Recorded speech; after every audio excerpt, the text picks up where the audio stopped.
tal amigos? Bienvenidos a Construyendo Leyes, un espacio que nos permite conocer de cerca el trabajo de todas las comisiones de la Asamblea Nacional. En los próximos 30 minutos revisamos lo más destacado de esta semana.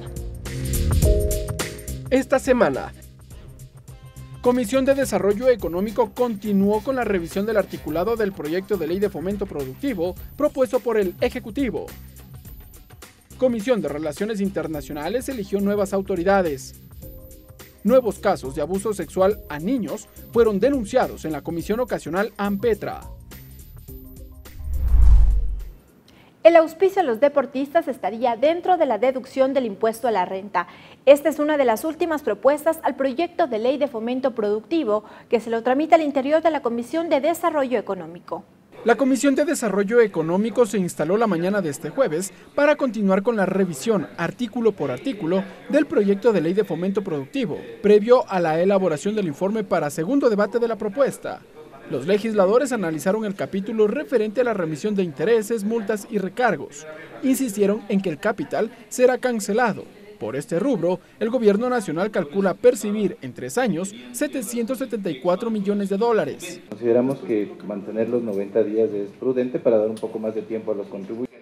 Después, en comisión general, el asambleísta Sebastián Palacios expuso su propuesta, que el auspicio a deportistas conste dentro de la deducción del impuesto a la renta.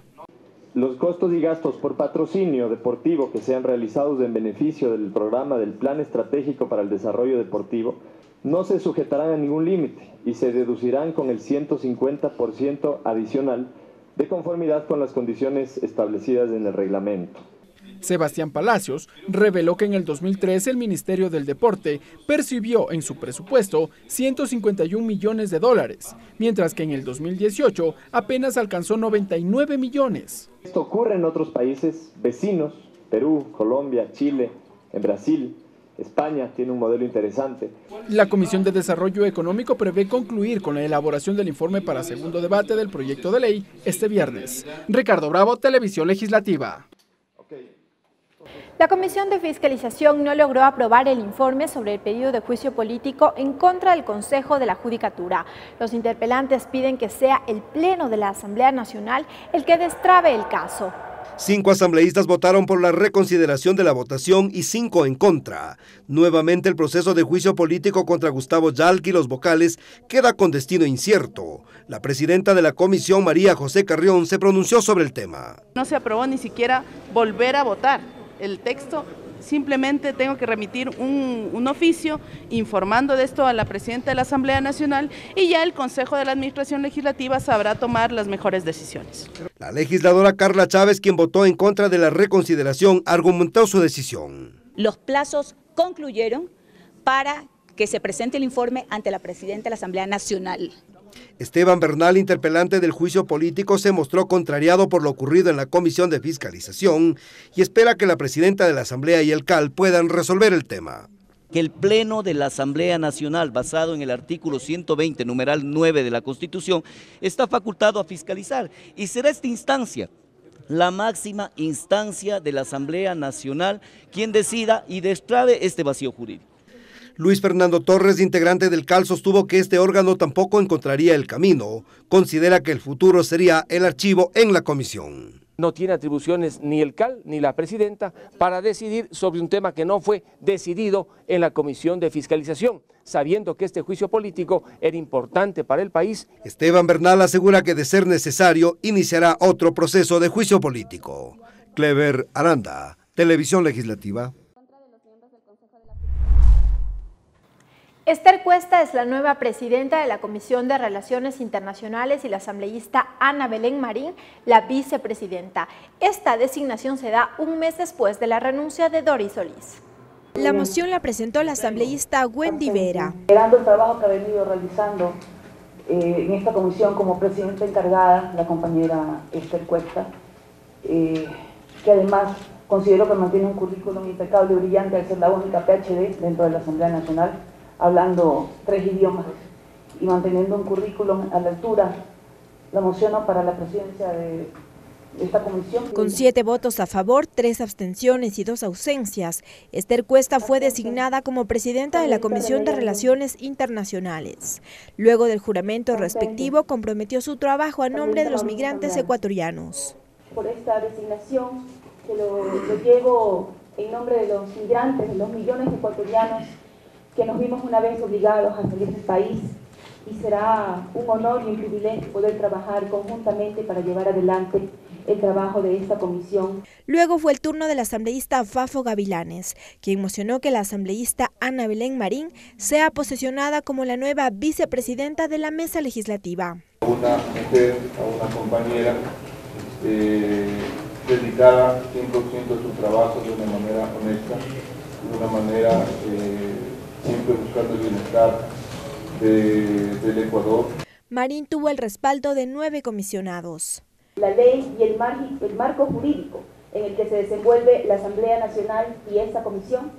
Sí, juro.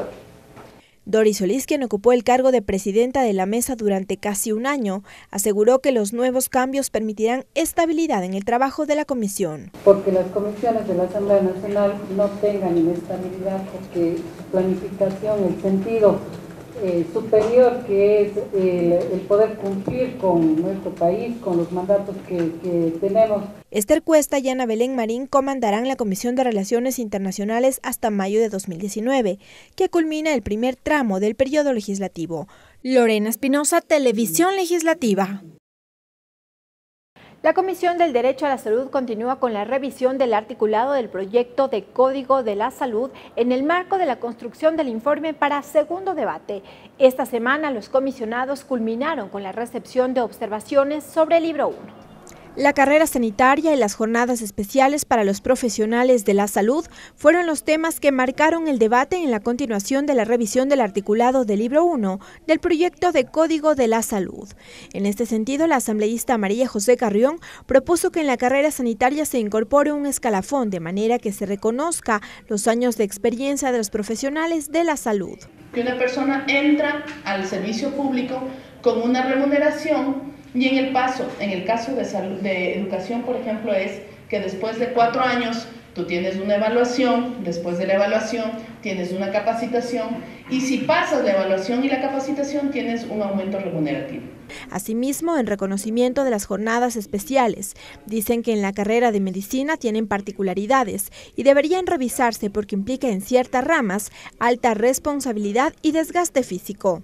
No es lo mismo trabajar en una oficina que trabajar en el campo de la salud, que implica mucha responsabilidad, desgaste físico, y a veces eso puede llevar a cometer ciertos errores, que eso es lo que queremos evitar. En la sesión también participó en calidad de colegislador Wilson Merino, al ser representante de Acuerdo contra el Cáncer, una iniciativa ciudadana que presentó un proyecto de ley que se lo tramita como insumo al proyecto de código. Él solicitó que el talento humano también de la carrera sanitaria se amplíe también al voluntariado y a la familia de personas enfermas. Voluntarios que hacen trabajo en establecimientos de la salud podría ser una decisión inteligente. Con esta sesión la comisión concluyó la recepción de los aportes de los asambleístas del articulado al libro 1.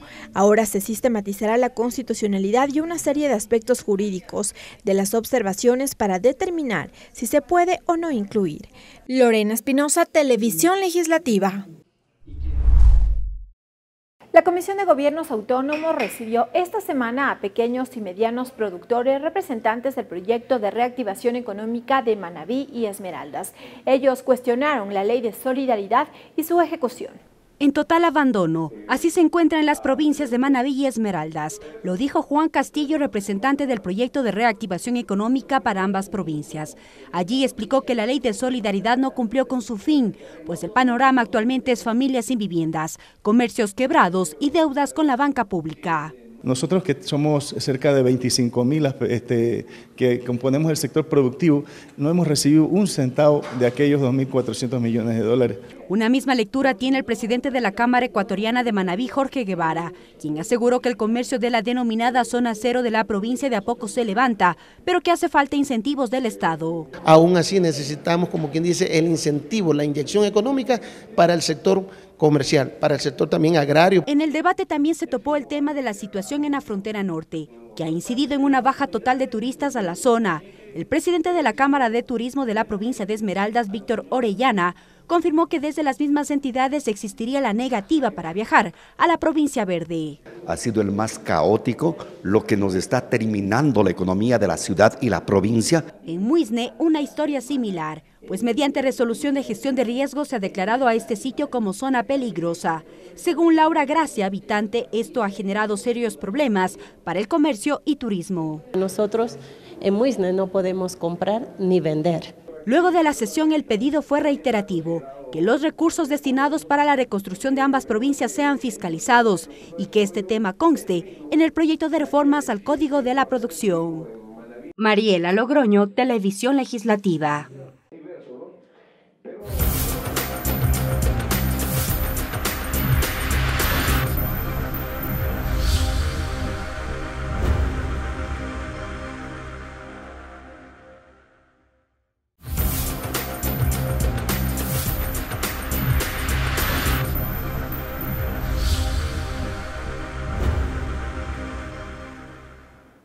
La Comisión de Derechos Colectivos continúa con el ciclo de comisiones generales en el marco de las reformas a la Ley de Comunicación.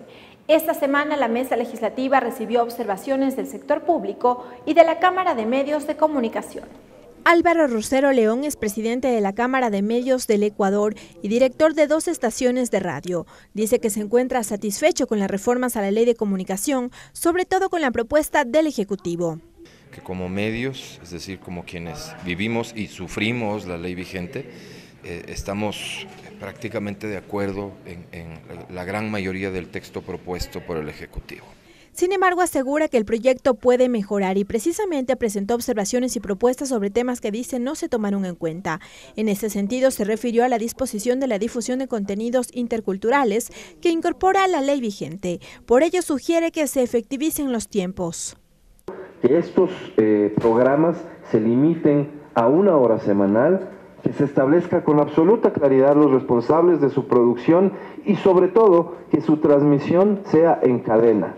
Otra de las críticas a la actual ley fue al 1 por 1 que impulsa la difusión de la música nacional. Según Rosero, esta disposición ha perjudicado sobre todo a la industria de la radio y aseguró que tampoco ha sido aporte para impulsar a la música. Por ello también trajeron una propuesta. Mantener efectivamente una cuota mínima en la rotación musical ecuatoriana, pero en ningún caso mayor al 20%. Este porcentaje no es traído de los cabellos. Este porcentaje es el máximo que hemos encontrado en legislación comparada. Estas observaciones deberán ser sistematizadas por los integrantes de la Mesa Legislativa. Sin embargo, el ciclo de comisiones generales aún continúa. La comisión tiene previsto recibir el próximo lunes 18 de junio a 2 representantes de la Facultad de Jurisprudencia de la Universidad San Francisco de Quito. Lorena Espinosa, Televisión Legislativa.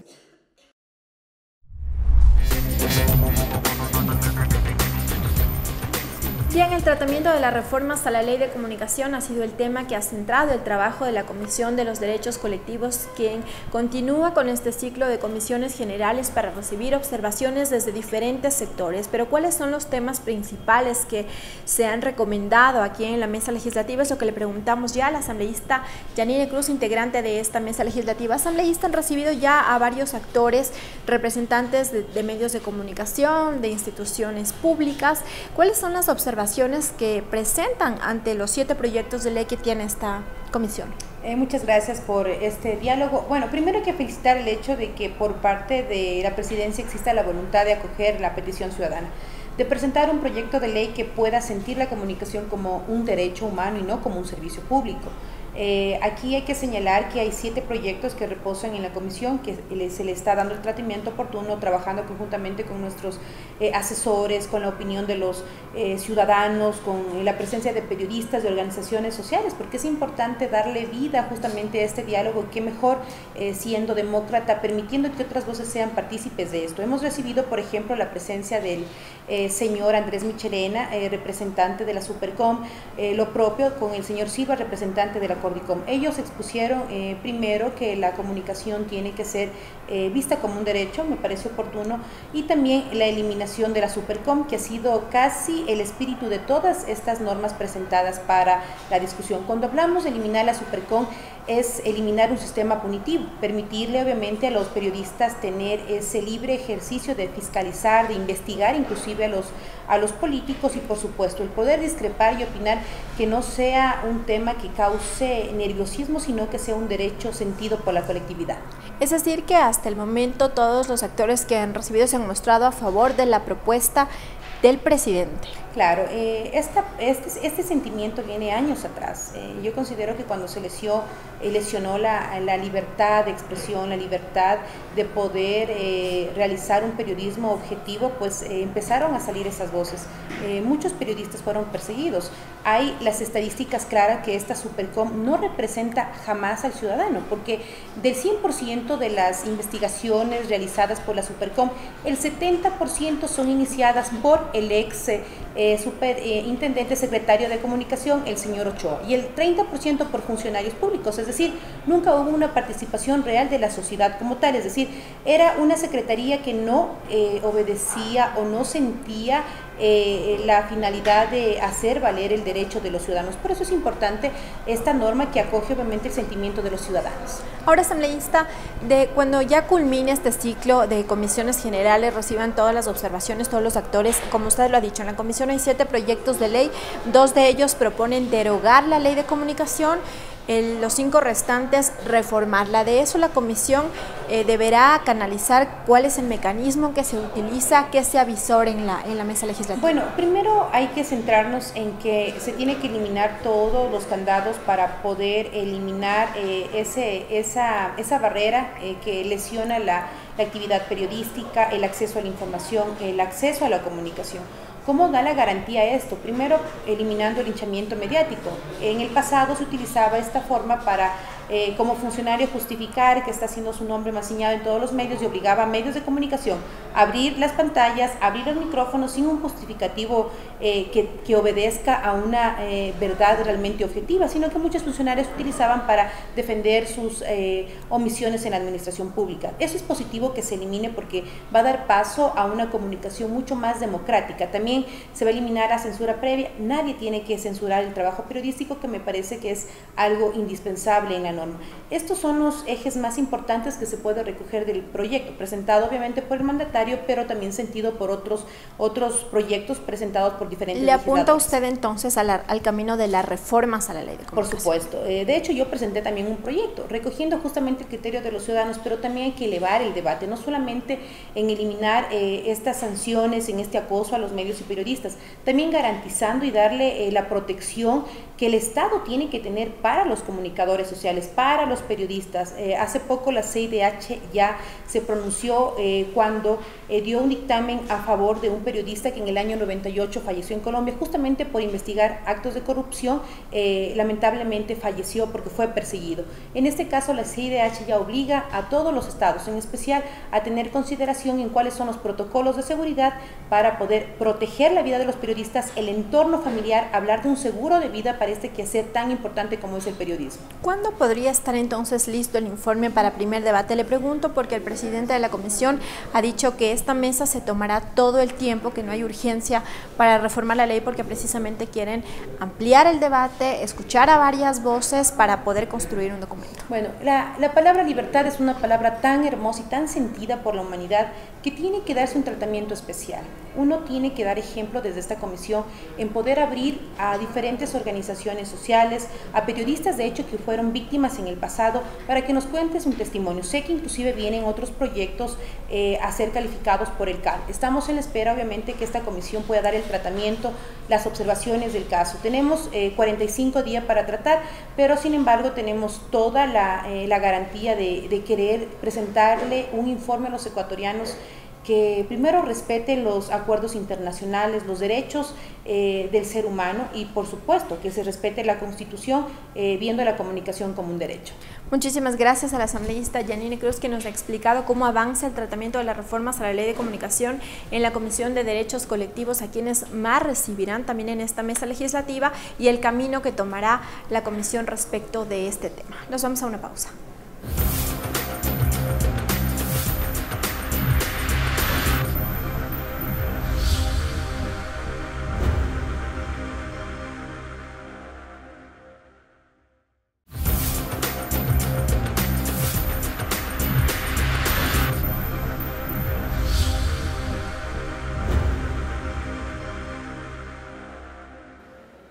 Seguimos con más de Construyendo Leyes y ahora revisamos el trabajo de las comisiones ocasionales.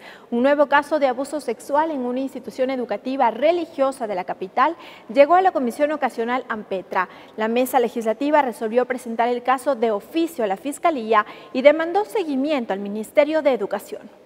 La llamaremos Rocío. Es una madre conmocionada con lo que hace 7 meses tuvo que soportar su pequeño de en ese entonces apenas 4 años y 3 meses, que de inmediato le contó lo que el profesor de religión le había hecho. Me hizo publicar esto que es tan duro, tan penoso, tan vergonzoso para todos, aunque no tenemos ni mi hijo, ni yo, ni mi familia de qué avergonzarnos. Sin embargo, al sacarlo a la luz, otros padres se unieron y descubrieron que no era el único caso. Y resulta que ahora, después de abordar a sus hijos, encuentran 2 casos más de presunto abuso sexual. Y son en edades de entre 4 y 5 años. La falta de respuestas por parte de la Fiscalía ha sido lo que les ha motivado a tocar varias puertas, entre ellas la comisión Ampetra, pues apenas la semana anterior el docente denunciado fue separado de la institución educativa. El juicio de mi hijo avance, que les den ayuda, apoyo al resto de madres del colegio que han sido abusados, para que ellos tengan la valentía, no tengan miedo y denuncien. En la sesión de Ampetra estuvieron presentes varios representantes de distintas instituciones, pues en esa sesión daban conocimiento del informe de control a varias de esas instancias sobre casos de abuso sexual. Una de ellas era la Fiscalía. Su representante, luego de escuchar el caso, dijo que le sorprende el accionar de la titular de la Fiscalía 2 y que llevaría la información de inmediato a la máxima autoridad. Le indicaré a través de mi directora, le indicaré para que tengan conocimiento y bueno, se lleven a cabo las diligencias que deben hacerse, porque eso ya es diligencia que tiene que hacer cada fiscal. Ante la respuesta, la presidenta de la mesa, la asambleísta Silvia Salgado, pidió compromiso y urgencia en la respuesta a los casos en los que estén involucrados niños. Yo creo que pueden tener cada fiscal un montón de casos, pero tiene que haber desde arriba esa necesidad de entender el compromiso que tenemos todos.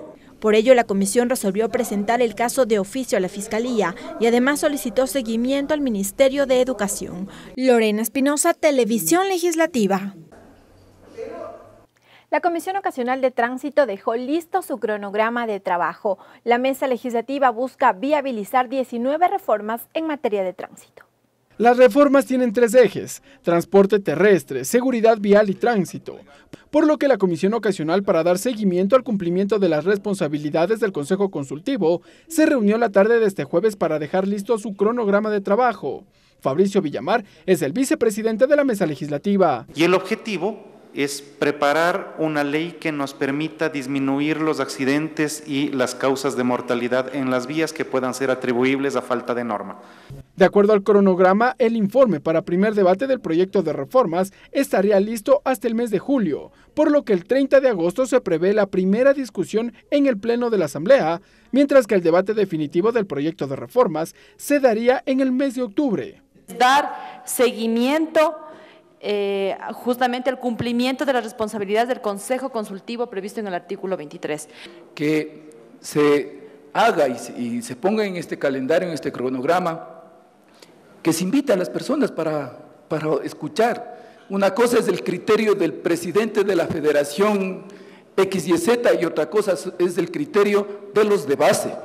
De acuerdo a la comisión, durante la construcción de los informes para debate, se prevé contar con la asistencia de especialistas de la Agencia Nacional de Tránsito, así como de la Policía Nacional. Ricardo Bravo, Televisión Legislativa. Asambleístas integrantes de la Comisión Ocasional de Seguridad Fronteriza plantearán al gobierno finalizar con el estado de excepción de los cantones Eloy Alfaro y San Lorenzo. En la mesa legislativa, el viceministro del Interior también se pronunció sobre la detención del hermano de alias Guacho. A los integrantes de la Comisión de Seguridad Fronteriza les preocupa la situación económica de los pobladores de Esmeraldas. Ante ello, pedirán terminar con el estado de excepción en San Lorenzo y Eloy Alfaro. Así manifiesta el legislador Lenin Plaza. Todo el mundo tiene temor de ir a los cantones San Lorenzo y Eloy Alfaro. Por tanto, es importante que el gobierno analice a través de las Fuerzas Armadas, de la Policía, del Consejo de Seguridad, si es conveniente o no continuar con el estado de excepción. Nosotros sugerimos que se lo pueda terminar. Los hechos de violencia suscitados en Mataje y San Lorenzo alejaron a turistas de Esmeraldas. Esto agrava la condición de vulnerabilidad, manifiesta Héctor Muñoz. Y si es que se mantiene esta excepción, es difícil que los turistas lleguen. Por ejemplo, recordemos que la provincia de Esmeraldas, sobre todo, es un asiduo receptor de gente de la sierra, sobre todo de la gente de Quito. El viceministro del Interior, Andrés de la Vega, compareció ante la comisión para abordar temas de violencia y lucha contra el narcotráfico. Han habido resultados operativos muy importantes que los vamos a presentar el día de hoy, como aprehensión, digamos, de drogas, de precursores químicos, también de armamento que estas estructuras han utilizado. Y lo importante es que estamos preparándonos para estos efectos. En ese sentido, el Ministerio de Defensa, que hoy en día coordina el sector gubernamental de seguridad, ha creado una cosa que se denomina la Fuerza de Tarea Conjunta Esmeraldas. En este marco se refirió a la detención del hermano de alias Guacho en Colombia. De ayer, esta persona que también formaba parte de esta estructura criminal, no se trata un tema de familias, o sea, no se trata necesariamente un tema de la afinidad de familiar que ha existido entre cabecilla de esta estructura, digamos, criminal, sino que él también era parte de esta propia estructura, fue detenido el día de ayer. Los legisladores aseguran que urge aplicar políticas de ayuda para los habitantes de la frontera norte. Clever Aranda, Televisión Legislativa. Bien, así concluimos esta emisión, amigos, pero no olviden que ustedes pueden seguir de cerca el trabajo de todas las comisiones a través de sus cuentas de Twitter. Hasta la próxima.